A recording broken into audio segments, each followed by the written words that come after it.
یہ ہے ملفوظات شریف جو ہیں الابریز شریف، سیدی عبدالعزیز دباغ رضی اللہ تعالیٰ عنہ ان سے پوچھا گیا، فرماتے ہیں ایک مرتبہ سیدی عبدالعزیز دباغ رضی اللہ تعالیٰ عنہ نے ارشاد فرمایا کہ علم فلسفہ اور علم فلکیات اور ان جیسے علوم کی اصل یہ ہے کہ ایک شخص حضرت سیدنا ابراہیم علیہ الصلوۃ والسلام پر ایمان لایا اور اس نے حضرت ابراہیم علیہ الصلوۃ والسلام کی زبانی ان مشاہدات کے بارے میں سنا جو سیدنا حضرت ابراہیم علیہ الصلوۃ والسلام نے آسمانوں اور زمین میں ملاحظہ کیے تھے، یہاں تک کہ اس شخص کو بھی ایک خاص حد تک ان کے بارے میں فتح نصیب ہو گئی، لیکن اس نے اسی فتح پر قناعت کی اور اللہ تعالی سے لا تعلق ہو کر دنیا اور آخرت میں خسارے کا شکار ہو گیا۔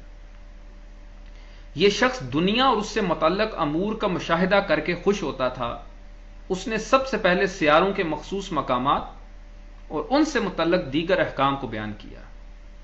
یہ شخص آخر کار دین ابراہیمی علیہ الصلوۃ والسلام سے پھر گیا، لیکن اس کے شاگردوں نے اس سے حاصل شدہ معلومات کو آگے منتقل کیا، یہاں تک کہ وہ یونانی فلسفیوں تک پہنچ گیا۔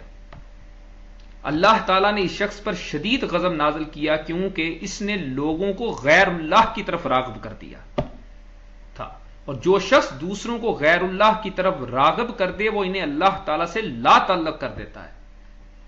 اور سیدی عبدالعزیز دباغ فرماتے ہیں رضی اللہ تعالیٰ عنہ، نبوت اور رسالت کا بنیادی فائدہ یہی ہے کہ ان کے ذریعے اللہ تعالیٰ کی ذات کی طرف رہنمائی حاصل ہوتی ہے، اور یہ بات اگرچہ ناممکن ہے لیکن ہم فرض کر لیتے ہیں کہ ایک شخص کو اللہ تعالیٰ مرتبہ نبوت پر فائز کرتا ہے، پھر وہ شخص اللہ کی طرف رہنمائی کرنے کی بجائے لوگوں کو اپنی طرف متوجہ کر لیتا ہے اور انہیں اللہ تعالیٰ سے لا تعلق کر دیتا ہے، تو اس کا حکم بھی اس شخص کی مانند ہوگا جس نے لوگوں کو ستاروں کی طرف متوجہ کیا تھا۔ یہ بات اگرچہ محال ہے کہ کسی نبی سے ایسے فعل کا صدور ہو، لیکن ہم نے مبالغے کے طور پر یہ خیال بیان کیا تاکہ قارئین کو اس بات کا احساس ہو سکے کہ کسی کو غیر اللہ کی طرف راغب کرنا کتنا بڑا گناہ ہے۔ اور احمد بن مبارک علیہ رحمہ کہتے ہیں کہ ایک دن سیدی عبدالعزیز دباغ رضی اللہ تعالیٰ عنہ کے ہمراہ شہر فاس کے ایک دروازے باب الحدید کے پاس موجودہ پل کے اوپر سے گزر رہا تھا، تو سیدی دباغ رضی اللہ تعالیٰ نے دریافت کیا اس پل کا کیا فائدہ ہے؟ میں نے جواب دیا اس کا فائدہ یہ ہے کہ اس کی وجہ سے انسان ڈوبے بغیر دریا کے دوسری طرف پہنچ جاتا ہے۔ تو آپ رضی اللہ تعالیٰ نے دریافت کیا بالفرض اگر ہمیں اس پل کے ذریعے یہ فائدہ حاصل نہیں ہو تو کیا اس پل کا وجود ہمارے لیے بیکار ہوگا؟ میں نے عرض کی جی ہاں۔ آپ نے فرمایا بالکل اسی طرح بالفرض محال اگر انبیاء، اولیاء اور فرشتے لوگوں کی اللہ تعالی کی طرف رہنمائی نہیں کرتے تو وہ بھی اسی پل کی طرح ہوں گے۔ اللہ اکبر، جل جلالہ۔ یا اللہ کریم ہمیں اس علم مبارک کو سمجھنے کی توفیق عطا فرما۔ یہ ایسا روحانی نورانی بیان ہے، خدا کی قسم بیان سے قاصر ہوں کہ ان جملات کے بارے میں کیا بیان کروں۔ یہ غوث زمان سیدی عبدالعزیز دباغ رضی اللہ تعالیٰ عنہ کہ وہ جملے مبارک ہیں جو کسی مسلمان کا سینہ پھاڑنے کے لیے کافی ہیں۔ اللہ اکبر، اس میں کیا ہے مجھے جو نظر نہیں آ رہا؟ کون سی شے جو اس میں نظر نہیں آ رہی؟ آپ کو کھول کر حق بیان کر دیا،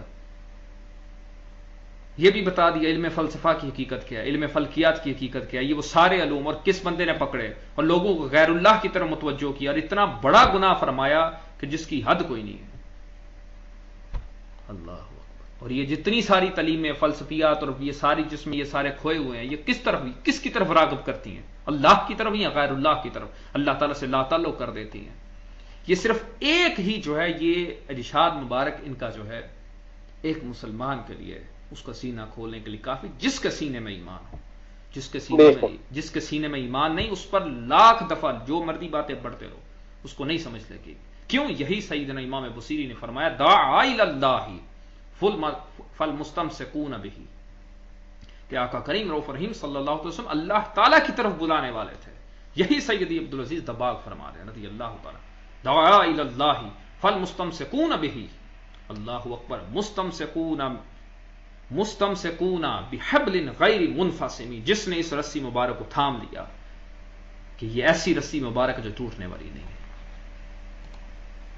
اس چیز کا جواب لیا ہے. جس کے سینے میں ایمان نہیں ہے وہ انتظار کرے. ہم بھی انتظار کر رہے ہیں، وہ بھی انتظار کرے. انشاءاللہ العزیز اس کو پتہ چل جائے گا کون حق پہ تھا، کون ناحق تھا.